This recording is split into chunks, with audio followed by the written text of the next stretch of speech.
el turno de Hernán Ibarra. Hernán. Bueno, no hace falta que me una más a las alabanzas al libro de Guillermo.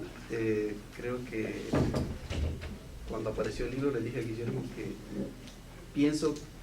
pensaba en ese momento y sigo pensando que es un libro que va a marcar un antes y después en la visión de la historiografía ecuatoriana. Entonces pienso que es un libro que marca un hito en ese sentido.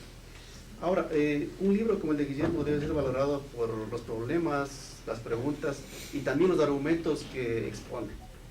Es un texto donde existe una construcción historiográfica que se sitúa dentro de una tendencia de relacionar las elaboraciones teóricas con las fuentes pertinentes, las fuentes primarias y secundarias, como es lo típico en la historiografía. Y en esto me parece que es interesante que Guillermo haya reivindicado a un autor que fue muy importante en los años 70 y 80, a Germán Colmenares, en su libro Las Convenciones de la Cultura. Colmenares pues hizo una interesante reflexión sobre la historiografía del siglo XIX en América Latina, especialmente en el caso chileno y colombiano, y llamó la atención a la necesidad de estudiar la historiografía de esa época en sus propios términos y en la lógica de que se construyó esa historiografía. Entonces pienso que ese es un hilo conductor que aparece sobre todo en la primera parte del libro de Guillermo, que es esta referencia al enfoque de Germán Colmenares. Ahora, Guillermo no se enfrasca demasiado en las discusiones sobre el nacionalismo que se produjeron alrededor de las obras de Eric Hobsbawm y de Benedict Anderson. Sí tiene pues una visión más amplia sobre las construcciones historiográficas sobre la nación en América Latina que permiten ubicar el objeto de su libro, y también al retomar sobre todo la historiografía hindú que surgió con toda la corriente subalterna en la década del 80. Bueno, los autores que me parece centran la reflexión de Guillermo son Michel de Certeau, Foucault, Pierre Nora, Koselleck y Elizabeth Jelin. Pienso que todos estos autores están difuminados a lo largo del texto, pero sobre todo como guías para interpretar, pero también para dialogar de una manera teórica. Es un libro que procura dialogar la teoría con los datos. El objeto del texto, volviendo al texto de Guillermo, es la manera en cómo se produjo a la larga un discurso historiográfico que terminó elaborando el hispanismo como fundamento cultural de la nación. Más ampliamente se trata de cómo se produjo una construcción cultural conservadora que alcanzó un lugar prominente y hegemónico. Existen dos antecedentes básicos sobre el tema del mundo indígena y la nación en relación al texto de Guillermo. Se trata en primer lugar la compilación de Blanca Muratorio de 1994, Imaginarios de Imagineros, y El liberalismo del temor de Mercedes Prieto, que está presente aquí con nosotros, del año 2004, que también Guillermo los maneja en el texto, pero digamos, pienso yo que esos dos textos plantearon inicialmente esta problemática de la relación del mundo indígena con la nación en términos de cómo se produjo esta vinculación, sobre todo a través de las mediaciones estatales y discursivas.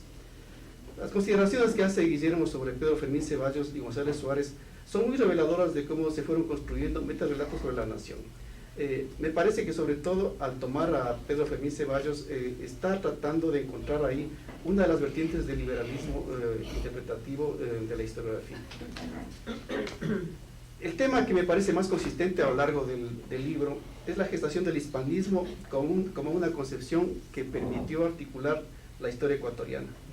Evidentemente la fundación de la Academia Nacional de Historia, a la que le pone mucha atención Guillermo, establece un hito institucional que alimenta y fundamenta el discurso conservador sobre la nación.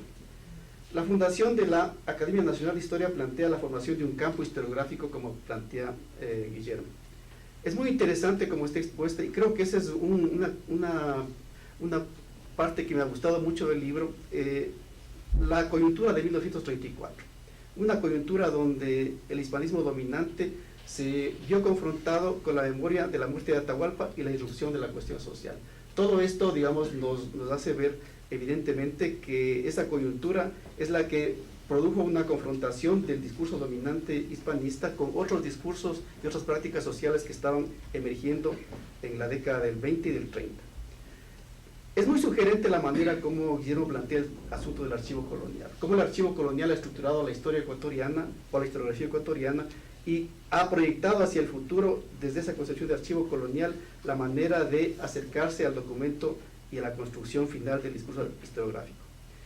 Después de todo, resulta que la figura dominante en la construcción del hispanismo es Jacinto Gijón y Camaño.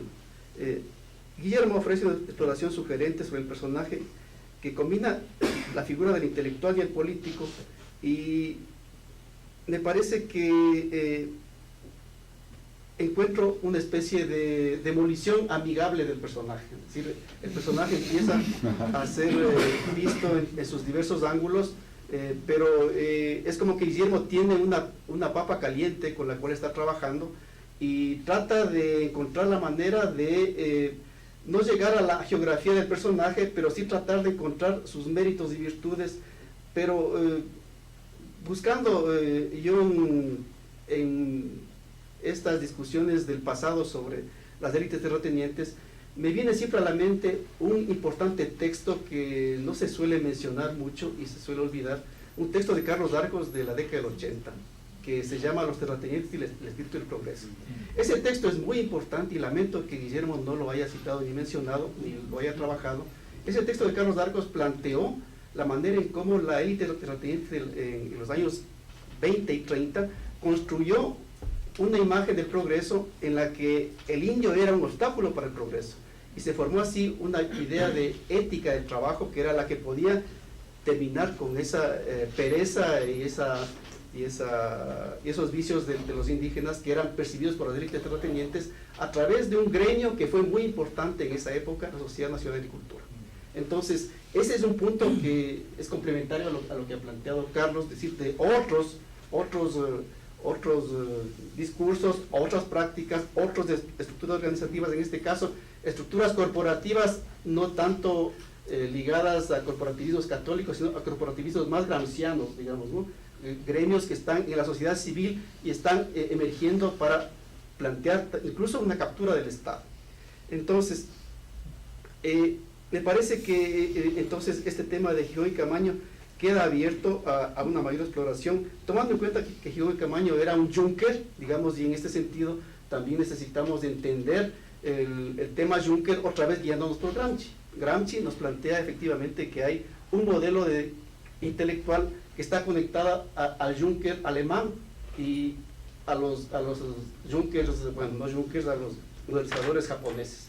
Gramsci tiene observaciones muy interesantes sobre estos estamentos modernizadores, ¿no es cierto?, que plantean un discurso, pero también unas prácticas de transformación productiva. Entonces, ahí también hay otro tema que está presente para tratar al personaje. Ahora, voy a concentrarme en algunas observaciones que me surgen de la lectura del libro. Me parece que Guillermo omitió en la lectura de Pedro Fermín Ceballos un capítulo muy importante que tiene Pedro Fermín Ceballos sobre los indios. Ese capítulo de Pedro Fermín Ceballos es muy interesante para entender cómo el discurso liberal se articula en torno a los indígenas, el problema del atraso, y también el tema de una estructura de castas, que es la que Pedro Fermín Ceballos está tratando de observar en ese importante capítulo, y que de alguna manera fue retomado por un lado por Blanca Muratorio, pero también por Andrés Guerrero. Andrés Guerrero sobre todo puso mucha atención a este capítulo de Pedro Fermín Ceballos de su historia del Ecuador. Por otro lado, también debemos recordar que González Suárez fue el primer compilador de la obra de Eugenio Espejo. Hizo la primera compilación, y eso fue muy importante porque fue la primera ocasión en la compilación que hizo González Suárez definió el lugar que tenía Eugenio Espejo en el tema de la independencia, ¿sí? El tema que queda abierto a una mayor indagación es el de los intelectuales como categorías. Estamos hablando entonces en toda esta época de los intelectuales, ¿no es cierto? En este caso los intelectuales conservadores. Entonces, se presenta, digamos, una pregunta muy amplia. ¿Qué implica el estatuto de intelectual en la primera mitad del siglo XX? Con todas estas vertientes conservadoras, ¿no es cierto? El aparecimiento de las vertientes de izquierda, las vertientes liberales. Y luego se plantea, pues, a partir de este texto de Guillermo, cómo se puede proseguir en el estudio de la relación entre nación, nacionalismo y política. cómo proseguir en esto. Después de 1930, emergen discursos nacionalistas del más diverso signo, ¿no es cierto? Y podríamos simplemente mencionar varios textos que requerirían en sí mismo un trabajo que por supuesto Guillermo no estaba dirigido a analizar todo este pensamiento liberal socialista que está emergiendo. Entonces se trata el texto Atahualpa de Benjamín Carrión de 1934, ¿no? El texto de Benjamín Carrión, Cartas al Ecuador, del año 43, y cierra digamos, para mencionar simplemente tres textos, un tercer texto, que es Ecuador, Drama y Paradoja, de 1950, de Leopoldo Benítez Vinuesa. Entonces, estos tres textos nos ayudarían también a entender el aparecimiento de esta vertiente liberal de la nación y el nacionalismo. Se abre también la necesidad de evaluar con mayor amplitud la historia de Juan de Velasco, sus adherentes y detractores. A mí siempre me ha llamado la atención cómo han coincidido las más diversas corrientes de derecha y de izquierda en la exaltación de Juan de Velasco. Es decir, comunistas, socialistas. Benjamín Carrión era un exaltador de Juan de Velasco. Elías Muñoz Vicuña. Alfredo Costales. Entonces encontramos, bueno, ¿a qué se debe esta exaltación de Juan de Velasco? Entonces, Guillermo, claro, no se metió en este tema, porque es un tema que él trató en la tesis de maestría, aunque él la cita ahí, digamos, y plantea que efectivamente en el momento constitutivo de esta historiografía conservadora con la Academia Nacional de Historia, estuvo presente este debate, ¿no es cierto? Pero este debate siguió a lo largo del siglo XX, ¿no es cierto? Y hasta la fecha sigue el debate ahí mismo, es decir, o estás con Juan de Velasco o estás en contra, ¿no es cierto? Y sobre todo la Etno Historia en los años 70 y 80 plantea una ruptura, digamos, con este debate, pero hasta ahora no hemos asumido el verdadero significado que tiene todo el planteamiento histórico hecho por Franz Salomon, Murra, Segundo Moreno, etcétera, aquellos que han estudiado la problemática, Galo Ramón, que han estudiado la problemática del mundo indígena en los siglos XVI, XVII y XVIII. Bueno, hay otro tema que, bueno, lo planteó muy, digamos, circunstancialmente Erika Silva, que es el tema del hispanismo en el campo literario. El hispanismo en el campo literario lo planteó Erika Silva en un artículo en una revista hace un tiempo considerable, y ahí también, digamos, sobre todo Erika Silva le puso mucha atención a este personaje, a Saldumbí. Entonces ahí tenemos también otra vertiente del hispanismo, pero ahora en el campo literario. Y finalmente pienso que hay un tema que está subyacente en el texto de Guillermo, pero que necesitaría pasar a ser una problemática más específica. Es la cuestión de la modernidad y el progreso, ¿no es cierto? La modernidad y el progreso aparecen como una problemática que fue planteada de diversas maneras por liberales conservadores de izquierda. Y entonces, ¿cómo se planteó todo esto? Entonces me parece a mí que ese es un punto que queda, más bien estos puntos últimos que estoy mencionando, son puntos que plantean más bien para proseguir en las investigaciones y para generar un nuevo conocimiento historiográfico, que creo que la obra de Guillermo nos ayuda justamente a esto. Entonces, esos son mis comentarios.